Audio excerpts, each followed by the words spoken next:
Hello, welcome. I'm Professor Nick Salome here at Wichita State University, and we've been watching carefully the radiation monitoring in the atmosphere and here in the middle of Kansas. Some questions have arisen. I thought I would address some of these questions. One of the questions that arise is, if there was a localized war using nuclear weapons in the Ukraine, what would be the chances of the radiation reaching the United States, Kansas in particular? And we actually have data on that. The data we have on that occurred when the Chernobyl accident occurred. Let me show you a plot here. Here's a plot of the radiation monitoring being done by the EPA back in March of 1986. Now, don't forget that on April 26th of 1986, the Chernobyl accident will occur. The radiation itself was first observed in Sweden, and it was followed then by observations around the world. And the Chernobyl accident is a major emission of radiation in the air. In April of 1986, we started to see, approximately 5 days after the Chernobyl accident, the radiation arriving on the west coast of the United States in California, Oregon region, as well as in the mountains, high mountains of Colorado and Wyoming and Arizona and Montana, that stopped the radiation from going over the Sierra Nevadas and over the Rockies. And of course, the Appalachian Mountains did a very good job of protecting the high population East Coast, because a lot of the weather systems couldn't cross the Appalachian Mountains, and the rain brought the radiation down on the west side of the Appalachian Mountains. But we know that a Chernobyl accident brought the radiation to within about 5 days, to the west coast of the United States. And that was occurred in April.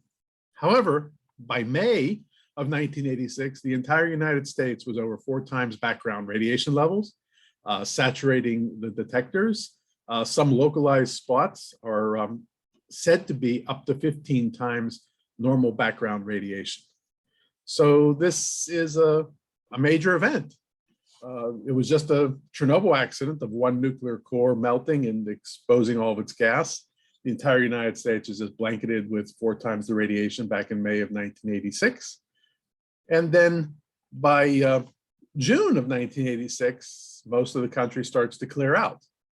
The rain systems bring down wash the radiation out of the air. Kansas cleared up fairly quickly because we had a lot of rain in the spring, that helped wash it out. But you still had in June, a couple months after the Chernobyl accident, you still had a couple spots in the United States. And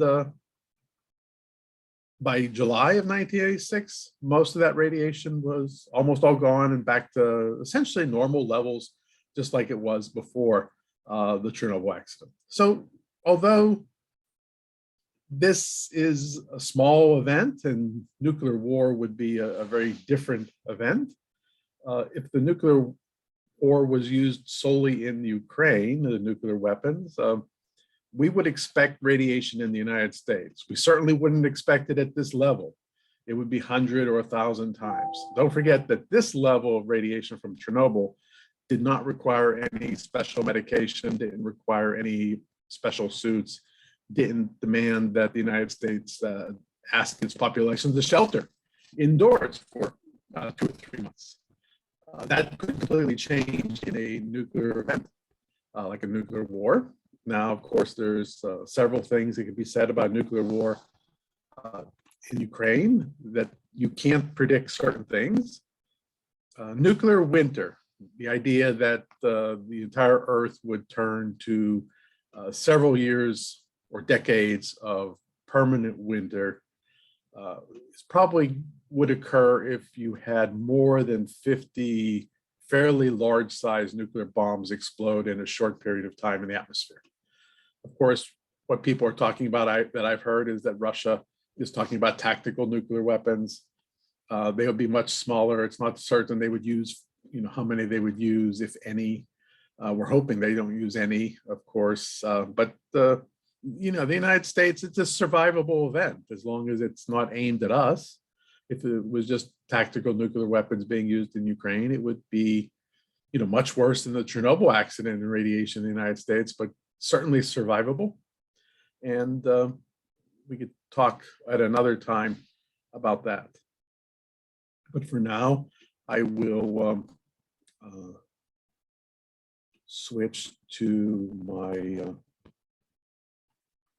other